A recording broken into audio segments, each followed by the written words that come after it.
Blowing up a mine is quick and easy, but not the only way of dealing with it. If you want to look at the mine, find out, literally, what makes it tick, what new gadgets the enemy has dreamed up, you have to use more subtle methods. You can't lift a live mine to the surface, move it, bring anything magnetic near it, or make the wrong noise within earshot. That doesn't appear to give you much scope. But this diver can do more than just measure it and take its picture. He could slice it in half with explosives. Or, most difficult of all, render it safe so that it can be taken to the surface for examination. You may think it's even money as to whether he blows himself up or drowns under 100 feet of water. It isn't. He's a clearance diver, one of the Navy's top-line professional divers, and this is the sort of job he's trained for. But practically anyone in the Navy can be a part-time diver if he has the aptitude.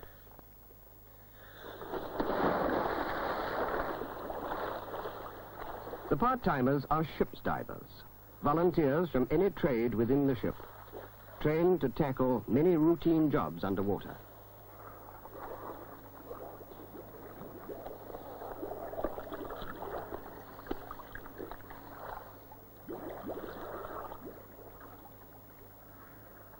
This time they're just clearing a screw, but they may also help in more complex jobs, like changing one.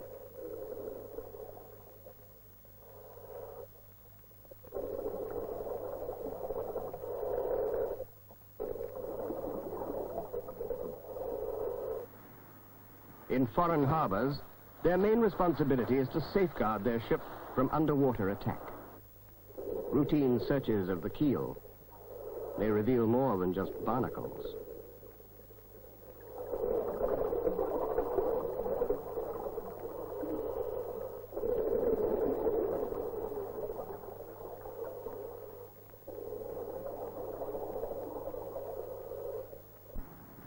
They may be assisted by the professional, the clearance diver. He's had about a year's training altogether, much of it near Portsmouth at Horsey, sometimes called Devil's Island. It isn't exactly a holiday camp.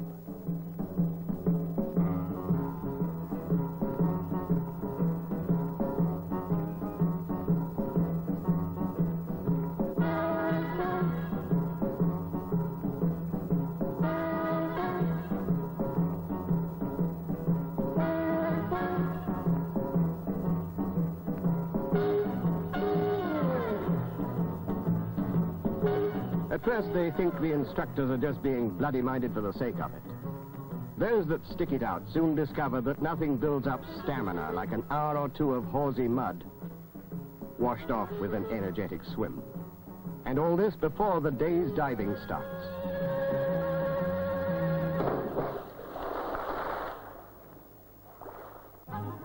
They claim that they deliberately give up all of life's pleasures during their training. More likely that they have no time during the day and no energy at the end of it.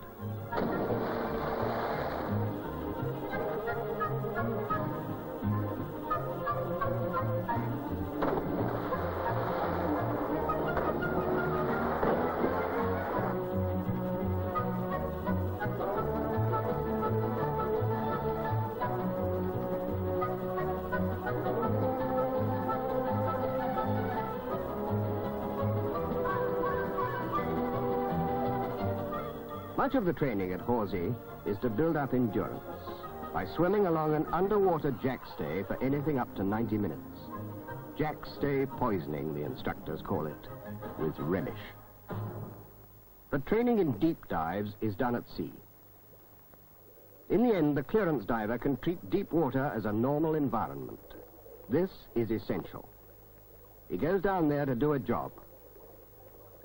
And when there's just him and the sea, and half a ton of neurotic ground mine, he must breathe easy, or the next breath may be his last.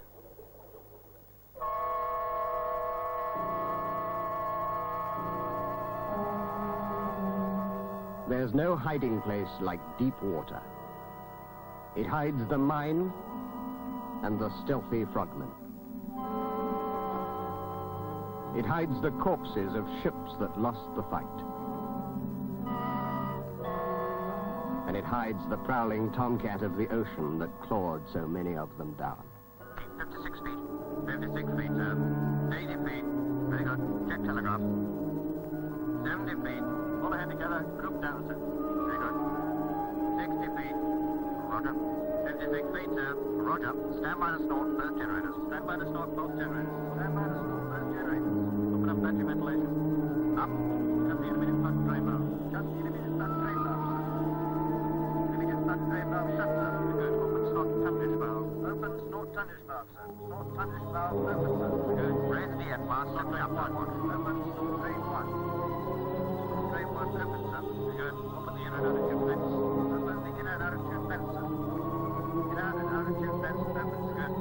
Induction system drain down, sir. Stop the induction valve valve, emergency flap valve. Open the induction hull valve and emergency flap valve. Open the induction hull valve and emergency flap valve.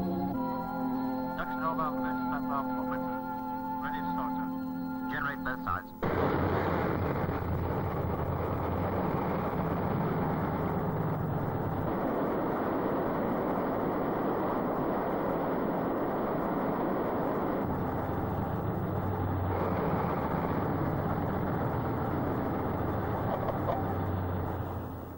The patrol submarine is driven by electric motors fed by storage batteries when deeply submerged. They don't last forever, of course.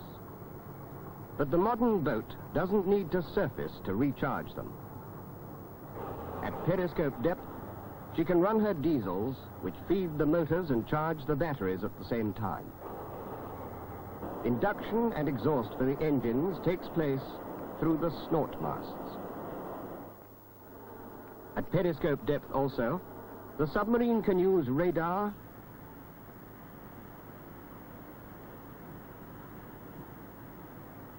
and WT, but sparingly, in case the transmissions are detected by electronic warfare operators on the surface. Her sonar is mainly passive. She can listen to other people's noises, detecting a vessel's engines perhaps 100 miles away, without making any transmissions of her own. In this way, she gives the hunter no smell of the quarry. For a patrol submarine has the initiative only while she remains undetected. Nowadays, her main function is that of the hunter-killer, her prime targets being other submarines. But against her own kind, or against surface ships, her homing torpedoes make her a deadly enemy. Stand by for firing setup. Up periscope. Select 2. Steering should be red 27. Bearing is that. Red 27. Range is that. 25 minutes. Puts you 90 starboard. Tracking. Yes. 2,800. Shoot. Set. Fire. Select 4. Select 4. Fire. Port 30. Port 30. 30 port, wheel on, sir. Very good.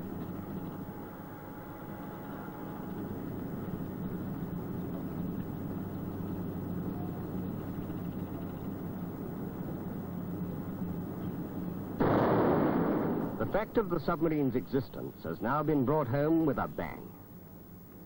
Her biggest asset, secrecy, has been spent. To good effect, certainly.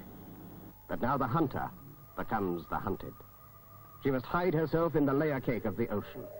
Seek out those places where the water temperatures do strange things with sonar waves. Distort and bend them. Reflect them away in harmless directions. She must find and hide in an ocean layer where she will never hear a noise like this. You hunt a submarine by probing with a finger of sound. Active sonar is the undersea cousin of radar. A sound wave sent out through the sea is reflected back by any object in its path, like a submarine, or a shoal of fish, or a wreck, an undulation of the seabed, or a pocket of colder water. You may also hear other strange noises in various parts of the world. The thump of hammerfish, the snapping of millions of shrimps, the silence of the deep is a myth. That's what makes it a skillful business to be a sonar operator. They must sort out these noises, decide which are significant. Despite their complex displays, it's often the sound which will tell them. This sonar is a medium-range set designed to detect a submarine many miles from the force and before it's near enough to strike. The three operators work as a team in detecting and tracking a submarine, the results being fed automatically to the ops room, where an attack is controlled. But having detected a submarine at medium range, what weapon can you deploy against it?